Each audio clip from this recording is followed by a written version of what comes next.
It is the Anfield wrap. Neil Atkinson, John Gibbons, Melissa Reddy, Mike Nevin and Daniel Morgan with you for the next, I'd say about 50 minutes or so, maybe a little bit longer. Talking about, firstly, why Liverpool won't just buy someone.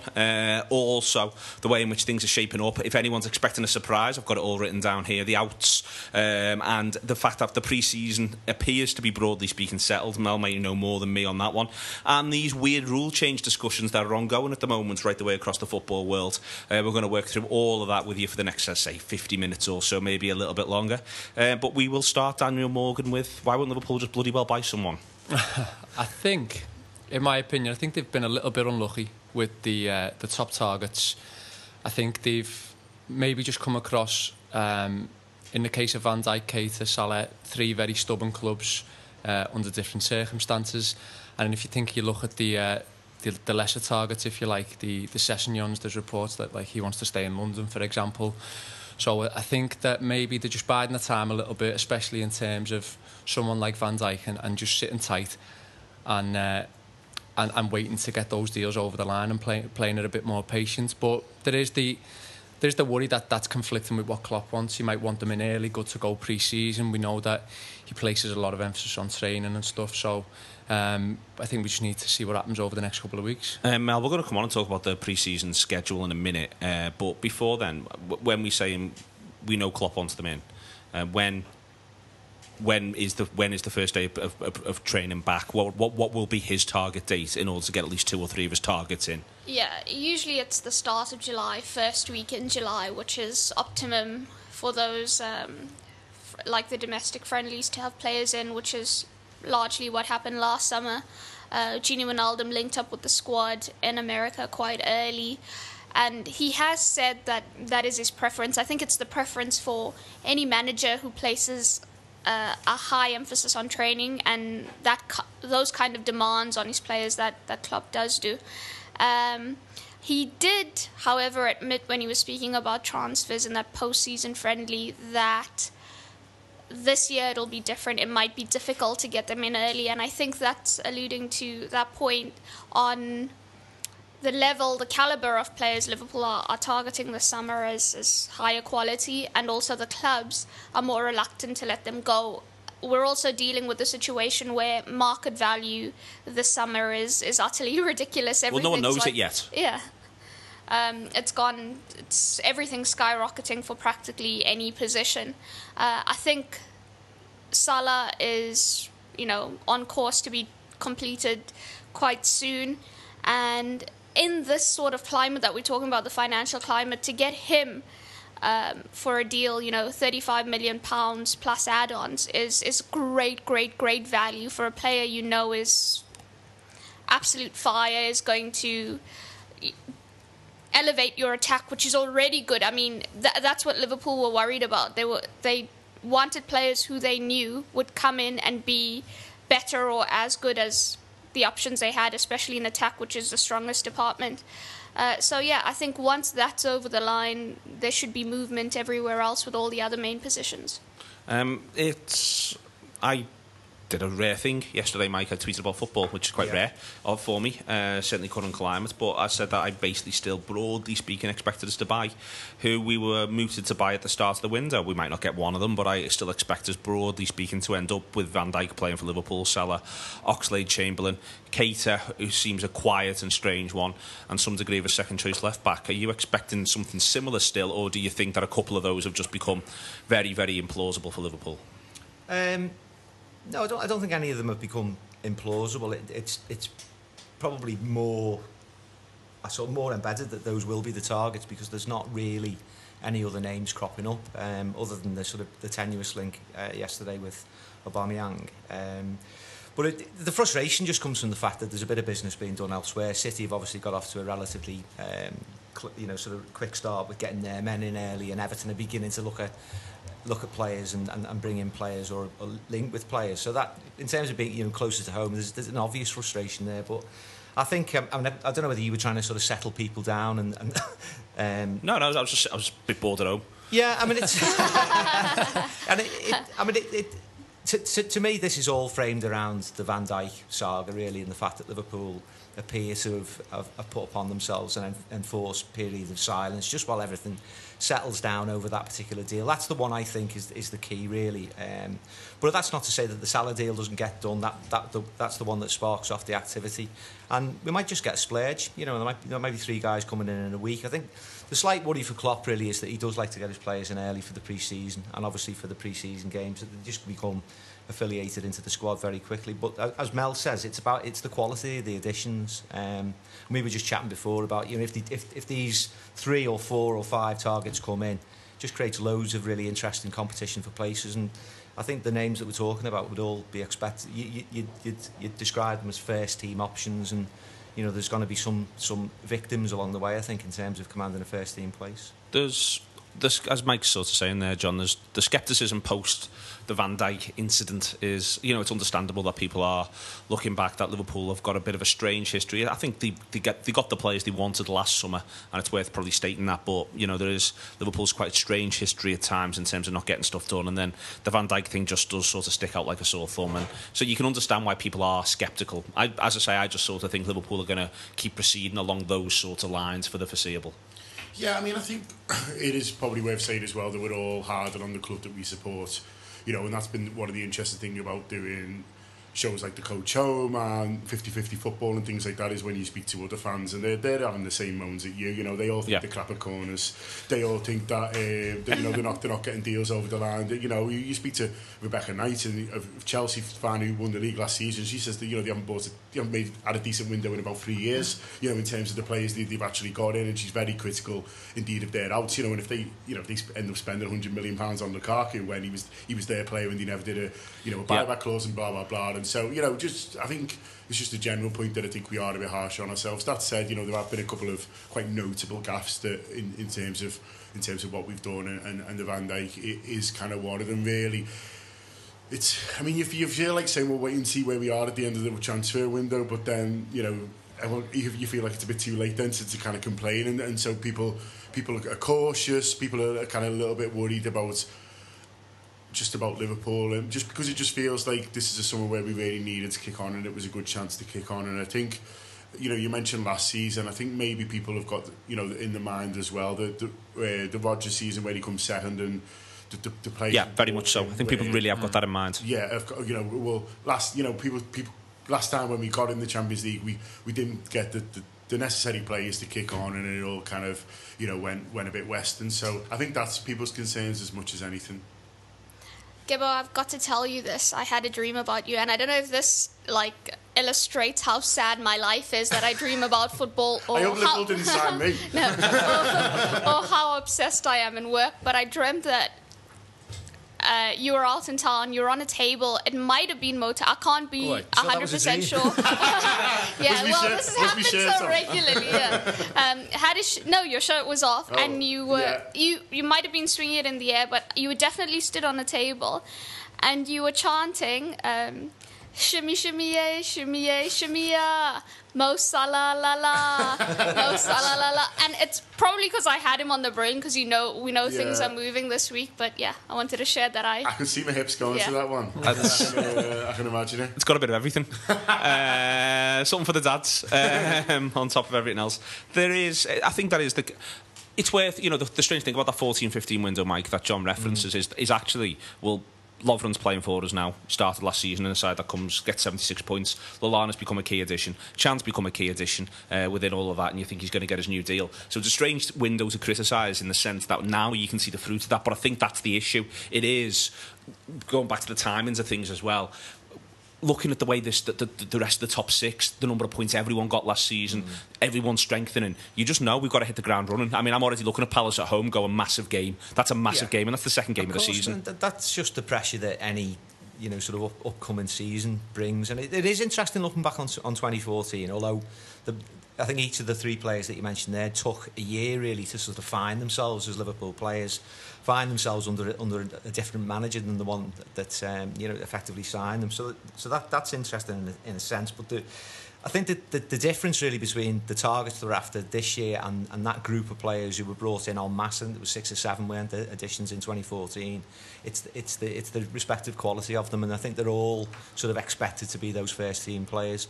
That creates difficulties. And I think what's compounded the frustration is the fact that obviously Klopp did that, I think it was the post, it was at the end of the season after the Middlesbrough game, where he said that most of the talking had been done, that the targets, really sort of sending out a message that our targets were the ones that he's obviously spoken to, or, you know, obviously tapped up, if you want to use that phrase, and that nothing's happened since then. I mean, and people are bound to be frustrated because, you know, obviously we've got a gap to bridge on Chelsea if you're looking right to the top. It was a big gap by the end of the season, and just every year there's this thirst for new players. I mean, more so now perhaps than ever.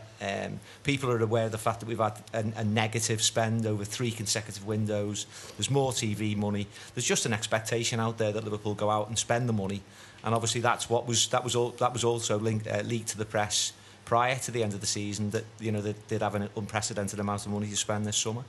All of that, Dan, is what feeds into this. It is, you know, Mike expands the point there.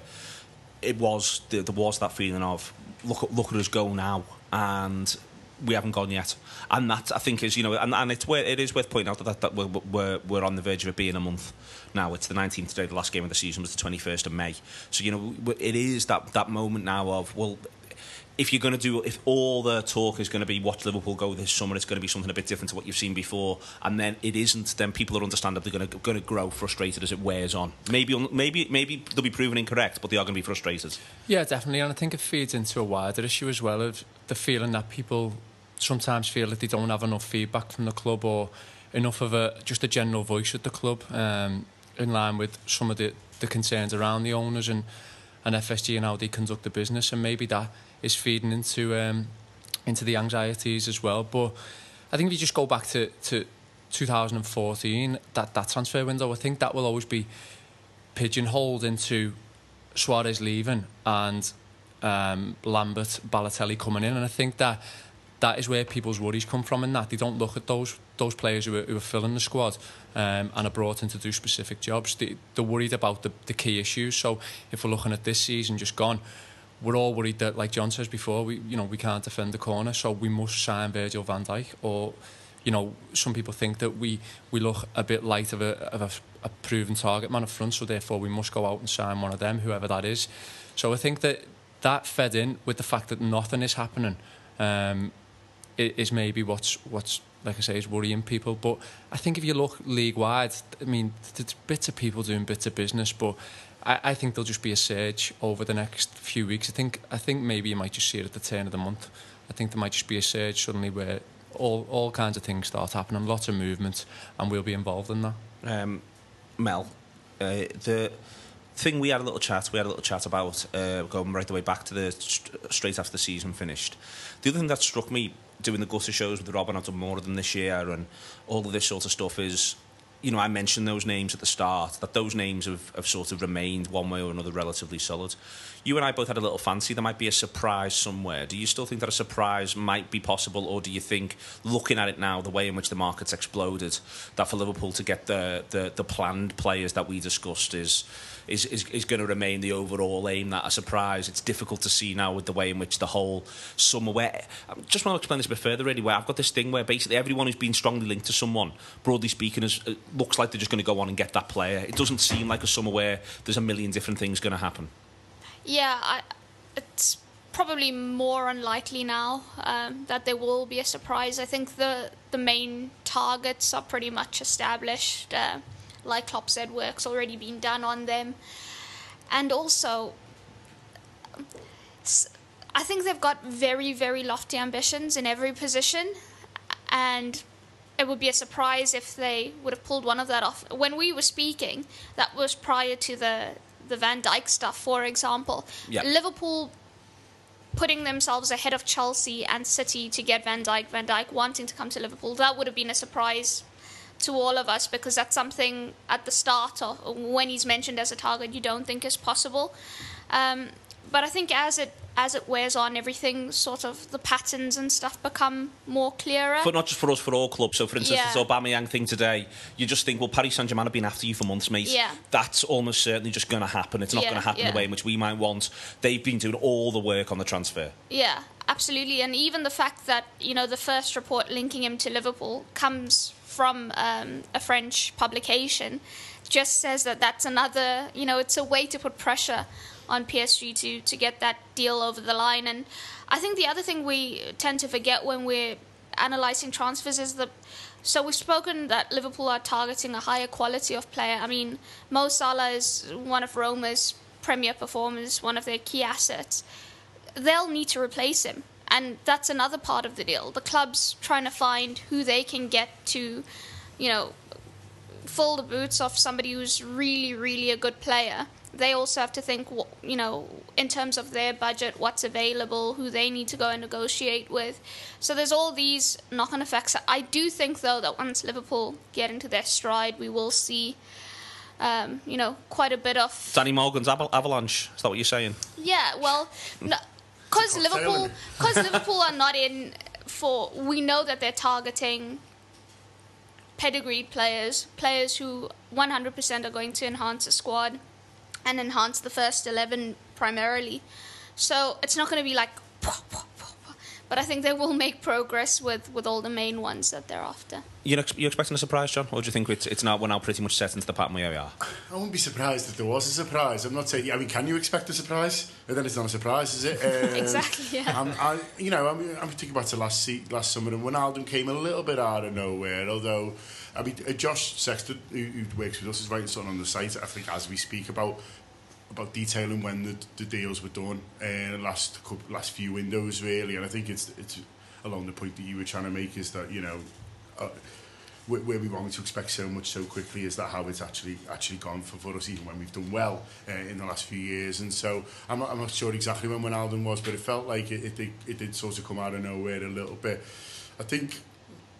if they couldn't get Keita, then you might see a fella who, a bit cheaper, maybe, sort of, like the Zielinski one last year, that we didn't know too much about him, and suddenly he's been linked for kind of like 10-15 million quid. You might see something like that where he feels like, well, I can't get me main choice in, so I'll take a bit of a flyer on this guy who looks like he's got, the ability to do what I want a central midfielder to do. You might see something like that, and I don't know. It might be the dreamer in me. I'm not as downbeat on the Aubameyang thing as you are. I think if the Paris deal isn't happening anymore for kind of whatever reason, it looks like they've got a bit cold on it, or is that just a negotiation tactic? I don't know, but they look like they've got a bit cold on it. So maybe, who knows, the Liverpool will seize an opportunity there, and we'll kind of jump in, and that can kind of happen sometimes as well. I think under FSG, Liverpool's transfer policy, or transfer strategy, if you like, has been a bit unusual, and sometimes that's frustrated people. But I think if they see a value, they'll go and get it. And if they'll kind of, I don't think they're a football club who go, we've got £30 million to spend this summer, or we've got £50 million, and when all that's gone, then it's gone. And like I guess it was in the past, under someone like David Moyes, who was kind of a bit more careful. I think with FSG,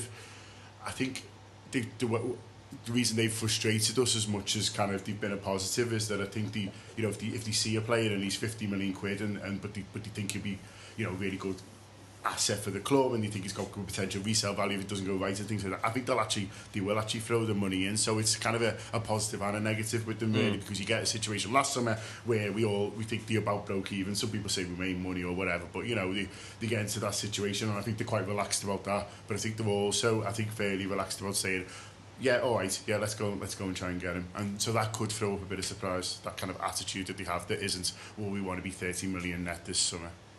Yeah, I agree, John. I don't think they've got a problem spending. I think in terms of fee, I don't think they have an issue. I think maybe if they look at wages, I think if wages are astronomical, that's where they might draw the line, because they've obviously got a certain budget and they've got everyone. They seem to have everyone in the squad grouped around the same structure in terms of wage, and they don't seem to break that too often. But I agree. I think the surprise might come from the secondary target, because everyone knows who the first target has been leaked. Are we talking surprise in terms of name, or for them to do something absolutely ridiculous? Because I think in terms of names, absolutely there will always be second, third, fourth target even for every position, especially if you get stonewallers like Leipzig. But in terms of a surprise like them doing something like where everyone's like, oh my gosh, I can't believe that's happened, I think there is the possibility of it transfer season is always mental, but I think that possibility lessens the more they get their first choices in, because I think where you open yourself up to a surprise or that element of doing something crazy is, say you can't get Keita, who you willing to spend £50 million or whatever on, and so you think, okay, the second option is only going to cost 18 million, 20 million. You're thinking that other money, he's just become available, and we've now got an extra 25 million or so to throw at this deal. Let's do that over the line and further enhance our attack. But I think the likelihood of that happening lessens the more of their first targets they get. Yeah, they just seem a lot better at masking the secondary targets, if you like. Yeah. When Alden came out of nowhere last season is what I remember, just as a case in point for that. But yeah. I mean, it's sort of 4 or 5 defined names on a list for those 5 positions, if you like, but there's no other names really out there, is there, that people are speculating against. So, but I wouldn't rule out the idea that someone completely left field comes in late on. I mean, it'd be naive of Liverpool not to be on the lookout for all players that are available across, because you don't know whether you're going to get your intended targets, and you've got to be reactive to situations at the best of time. Sometimes a player who's unavailable suddenly becomes available.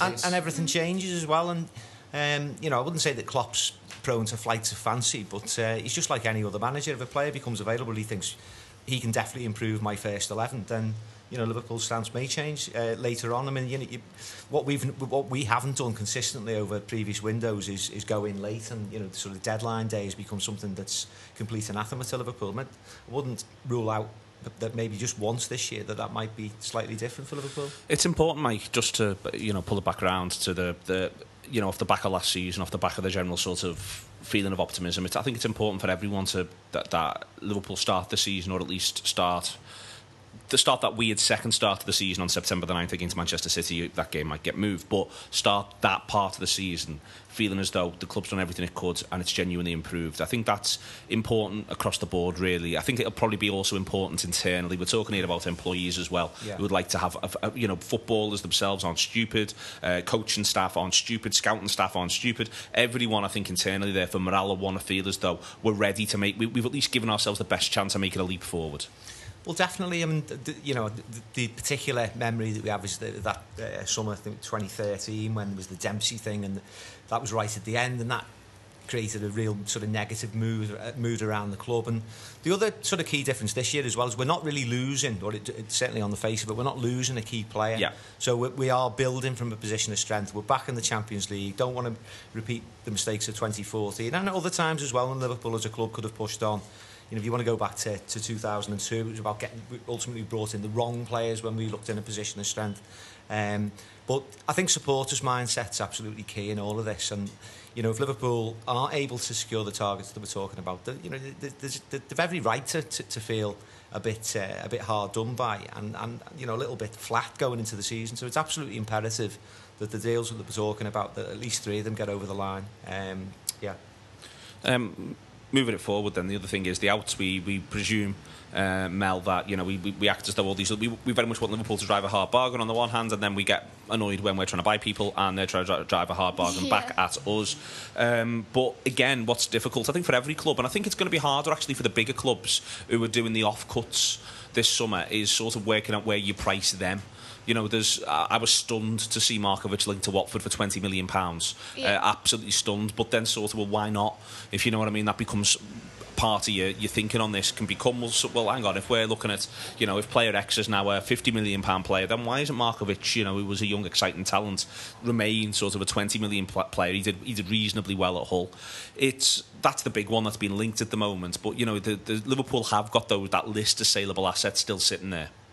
Yeah, there's loads of them. I think also the position will always be to ask for the highest possible price and then negotiate your way from there.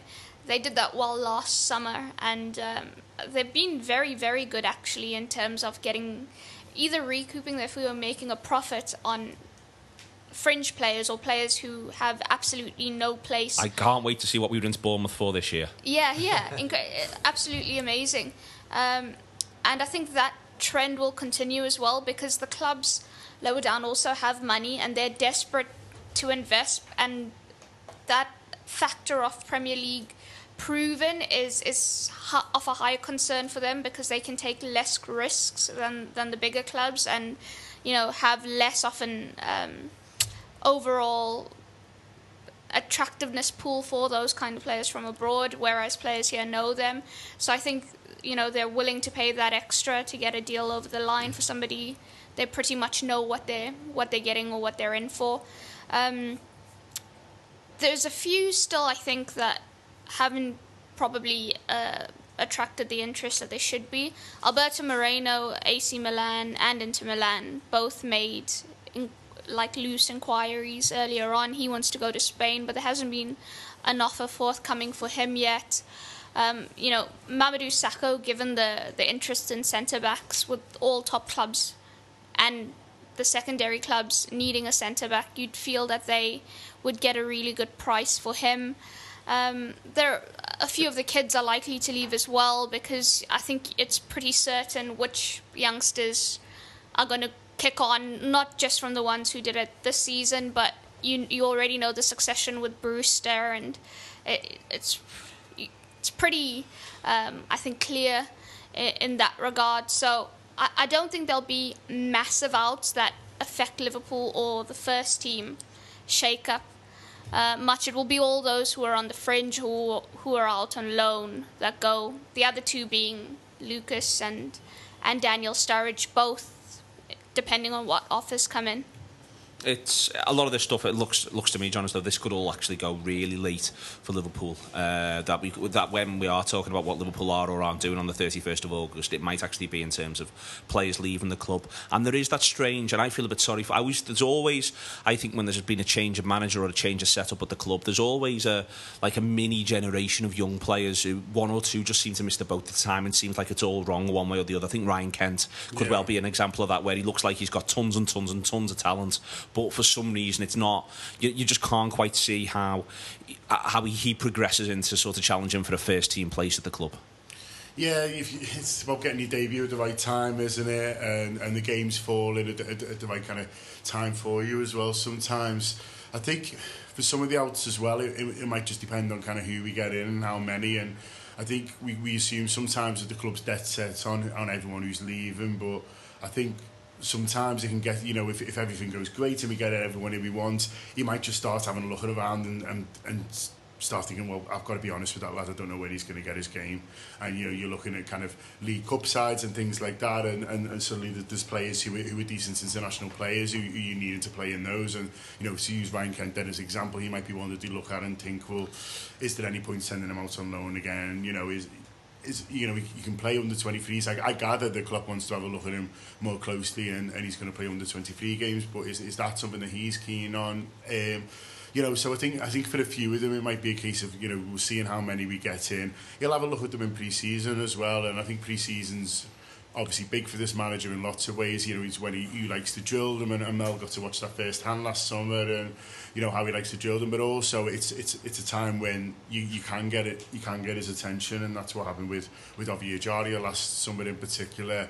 It was the players who were telling the manager how good he was, how good his touch was, and how impressed they were by him, and so you might just wait and see with a few, and I think that's a case for a few of them who were around the sort of 19 to 22 age. I think younger than that, he's probably kind of made up his mind, but I think for those who are 19, 21, 22, might just be see, how they handle themselves, going away with Liverpool, do they step up, look like part of the squad, and or are they a bit overawed by it all with the big crowds? And they sold out that Hong Kong game in half an hour, which shows what a big draw Liverpool still are. So a lot to play for a few of them, I think. I think it's quite interesting what Klopp said over the weekend about the players that have made the progression to from the academy, so the likes of Brewster and Wilson, and obviously Trent, and in particular Woodburn as well, that he was asking them all about pushing on, making the next step. And I wouldn't rule out the idea that all of those are very much part of his plans in terms of playing games, because having sort of made something of a breakthrough last year, the danger is that you have a year where you're not involved at all in first team action if Liverpool secure all their targets and players remain fit.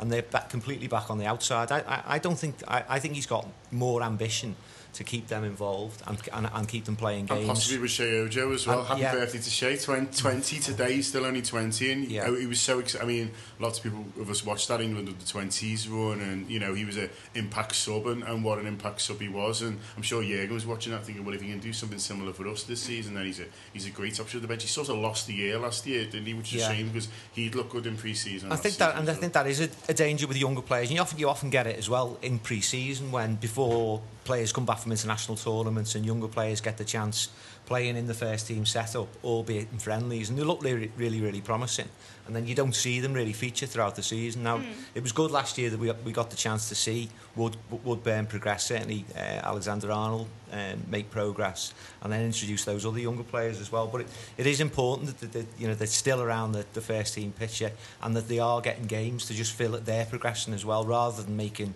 5 or 6 appearances and then the following year making 1 or 2. When you've got someone like Milner as well saying, getting genuinely enthused by when he had the interview at Neil, and he's saying, these are the... So we've plugged Dan. There you go, mate. theanfieldwrap.com/subscribe. Me talking to James Milner for 25 minutes. Go ahead, mate. £5 a month.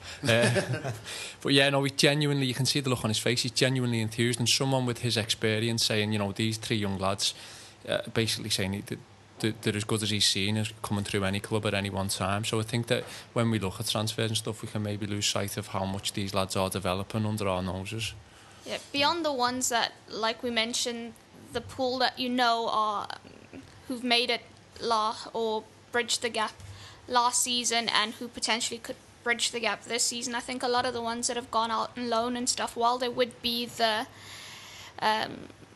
willingness to keep them at Liverpool and help their development continue at Liverpool, if there are offers that make sense that will further aid a player's development, I think Klopp's shown that he's quite eager to let them go and kick on somewhere else. I think even last pre-season he was talking about, getting them as fit as possible, and if they do get the chance to go and have a career for themselves, he'll facilitate that. I think we're all quite idealistic sometimes when it comes to the kids, because there's a part of us who wants all of them to make it and all of them to play for Liverpool, and it's impossible for that to happen, and the academy actually prepare them for that fact and do all these very great programs in terms of other careers, but also teach them how, if it doesn't work at Liverpool, that's not the end of the road. There's these clubs that look at what this player went on to do at this club, and look at how his career kicked on. So I think if there are offers that make sense for the club, but more especially for a youngster, they'll look at that. Okay, let's work through just about everything that there is to work through at the minute in terms of the ins and the outs of the club, unless anyone's got anything else that they think is particularly pressing. No surprises on the outs, I don't think, either. I think we'd all sort of broadly agree with that. John, pre-season it is looming large on the horizon all of a sudden. I think it's about 25 days until we play Tranmere at this stage, and one of the things that I take from it is it's very similar to last year. There's in terms of that start, those early games, there being a cross-continent tour. Admittedly, there's less time on that sort of cross-continent tour and presumably less training on it, but if there's a thing that Liverpool may well take from last season, it may well be that they want Liverpool to start as intensely as they were able to, and put the same sort of 2 or 3 months together at the start of the campaign. Yeah, I'm sure they will want to start exactly the same in terms of intensity, just looking sharper than everyone else. I mean, it's a lot of games of football, isn't it? Which suggests to me that he's thinking, I'm going to have a big squad and I want to get them all kind of out there, get them all playing.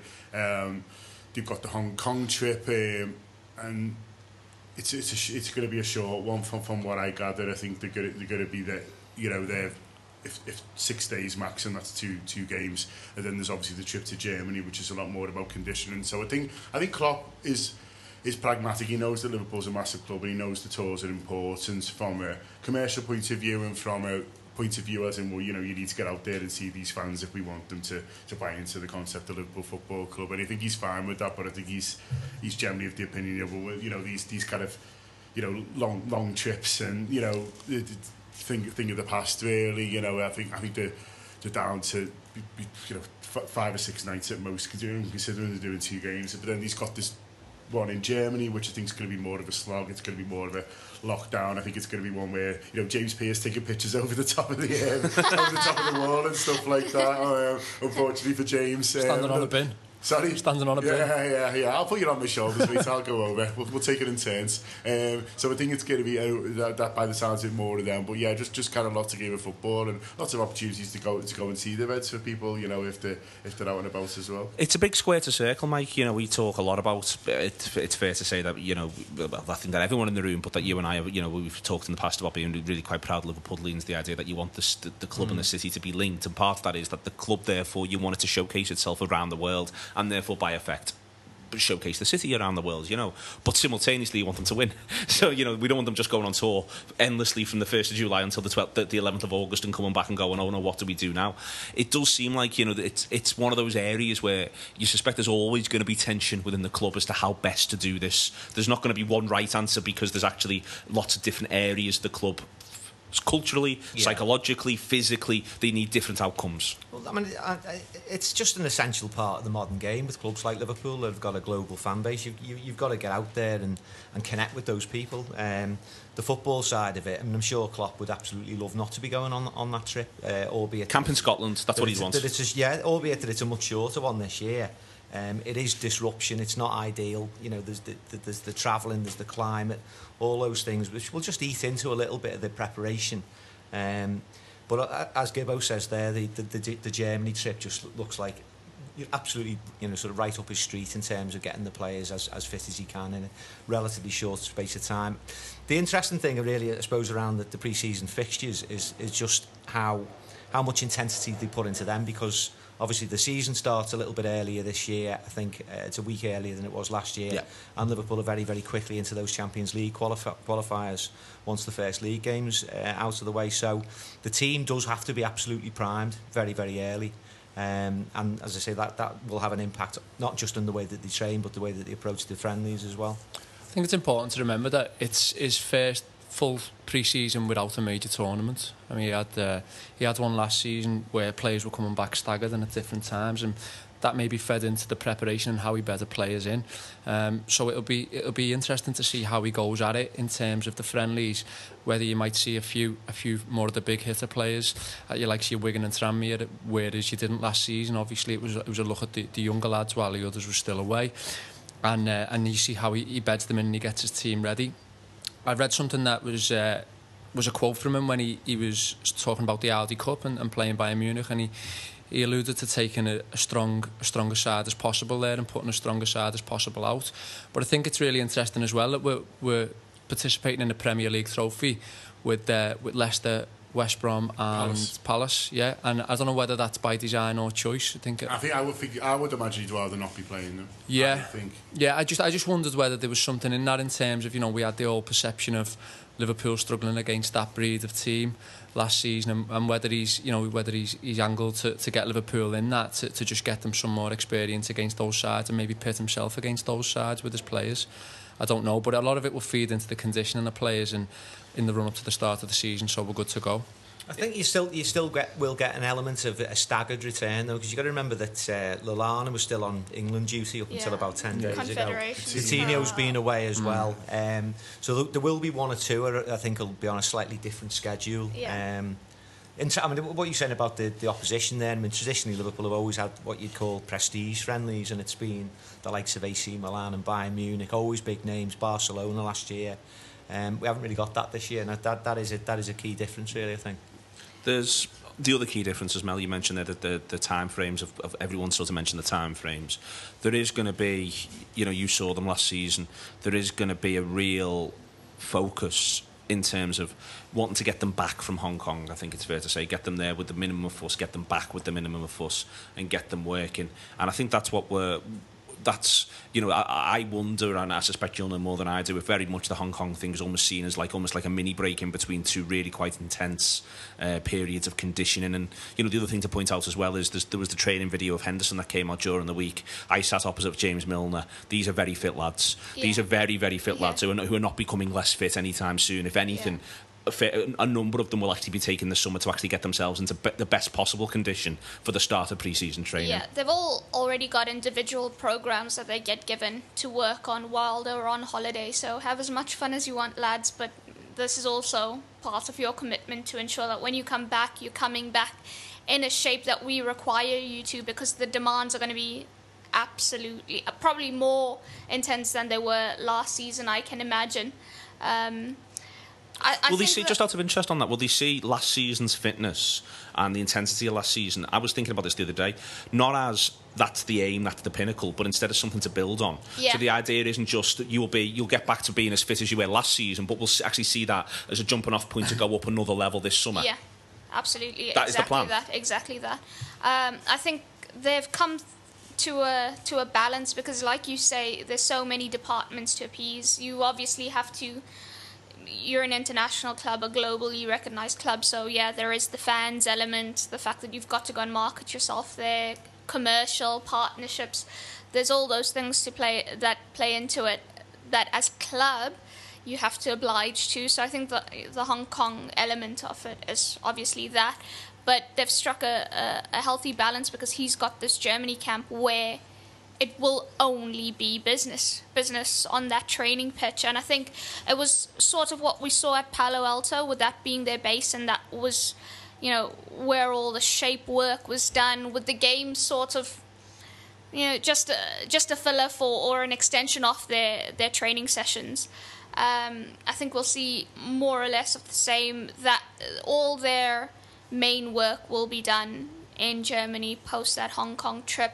Obviously at the start of pre-season as well, just making sure everyone is at the same level or at the required level for when it gets to that part of pre-season, when they do set themselves up for the start of the season, which we saw, I mean, last year, how well it worked to run them ragged, and when the season starts, they carry that momentum through, which is probably will be the aim again, yeah.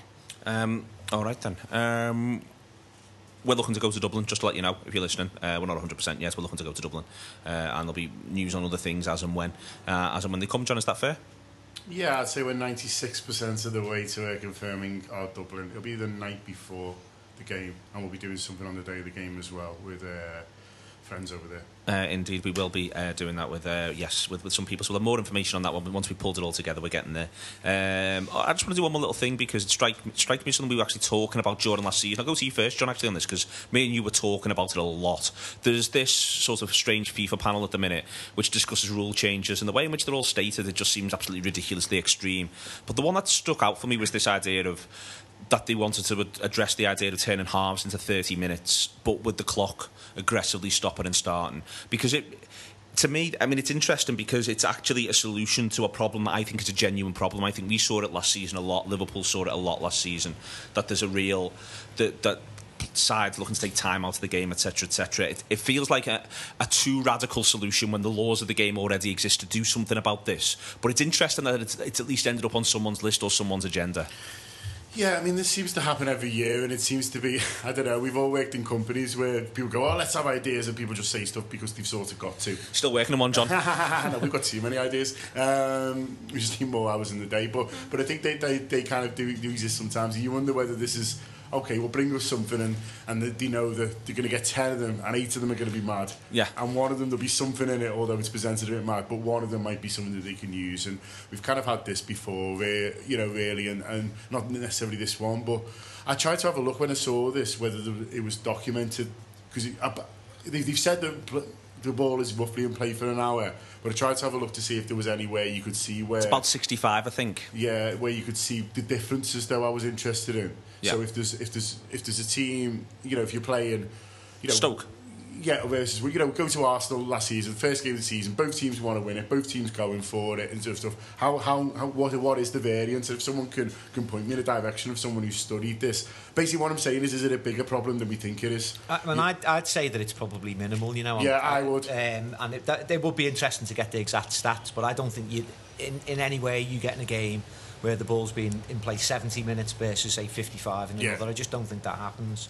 And as you were saying before about fans being sensitive, always most sensitive about games that you're involved in, and if there's your opponent's obviously taking time out the game, it's incredibly frustrating. It's not great for the spectacle, but I think you just feel it a little bit more, you know, when you're watching your own team. And to me, it just with a game that's conversely so fluid as football, how that can actually work, moving it closer to the way that it would operate in another sport like basketball or whatever. I just can't see that happening.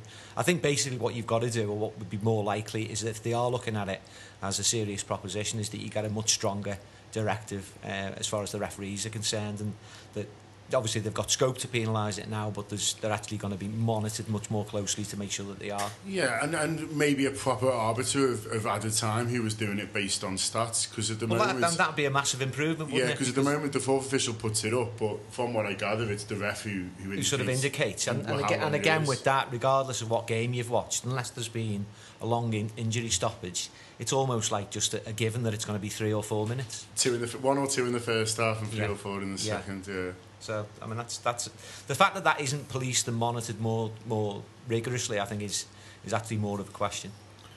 There's I have pulled something out from a piece of research that I just found very quickly. Effective ball and time. It's only from 2010-11. It is interesting, quick, just on this, that in 2010-11 someone measured Opta the amount of time the ball was in play, and the 3 matches where the ball was in play the least, the ball was in play for 44 minutes. The one with the most was 54 minutes. 42 games had 54 minutes, the number of matches for that one. 44 minutes, though. The 3 matches were Blackburn Rovers versus Stoke City, Sunderland versus Newcastle United, and Stoke City versus Sunderland, which we've got... we have at least... I mean, you know, correlation is not causation, but there is something to note there. And that, by the way, the most was 66. 66 minutes was the highest. I think it is a tactic. So 44 to 66 is quite a wide spread. The opposite to what Liam Mike said, yeah. I mean, as I say, it peaks very solidly around 50. So 53 is... this is going 2010, 2011, but 53 is 30, 54 is 42, 55 is 29, and 56 is 35, and then 57 is 33. Is that 33 games, you mean? So, yeah, number of games across the entirety of the whole campaign. So, but there is some... I mean, 44 minutes of football, you'd be asking for your money back, wouldn't you? Well, what are you up to? Just blamming it in the stands and keep it on the island. Mel, I think it's interesting because it has been it's been flagged. I think I've seen Liverpool do it. I've seen Liverpool take time out of the game. Don't get me wrong, it would be completely counterproductive to say that I hadn't. I've seen Liverpool take time out of the game, but you would think at some point somebody that, as Mike says, what this could well end up in is trying to empower referees to give more yellow cards for ungentlemanly conduct, for time wasting, to get closer on people, to just sort of see it as... Because what I've noticed is more and more the case is sides, not just when you go to Anfield, but they're doing it from the first minute. They're not just doing it from 60 when it's become a bit tight and we want to get a result. They're doing it from minute 1. Yeah, I think sometimes the option, or they look at the most drastic ways a solution can be reached to then... There's the drastic option, okay, we're going to meet somewhere in the middle, and here's how we're actually going to work around it. I mean, you know, some of the things we've mentioned already, just minor changes, small things like empowering the referees and letting them know, don't tolerate this kind of behaviour because it's not in the best interest of the game. That's a minor detail that would make a big difference. So you don't need to do, you know, completely alter things. You just need to make small adjustments that essentially will achieve the aim you're after. It's the form of gamesmanship, actually, that does my head in the most, Dan. That's why I put it on the agenda. Like, I'm sort of... people are going to be conning referees. They're going to be conning referees until the end of time. Players are going to be diving. They're going to go over too easily. Footballers are going to claim for throw-ins that they know aren't theirs. They're going to claim for...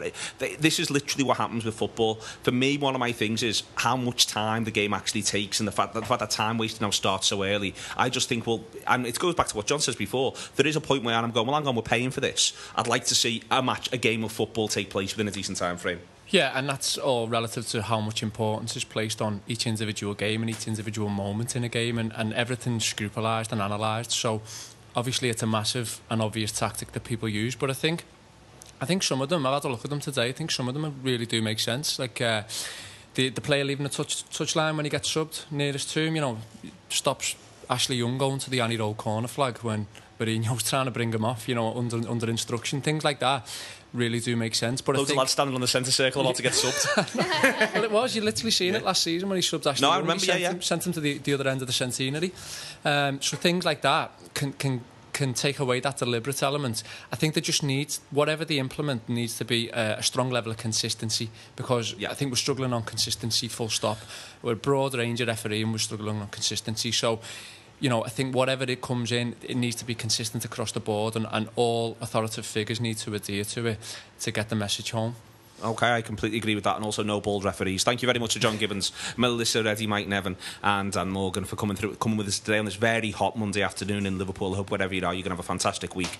Up the Reds.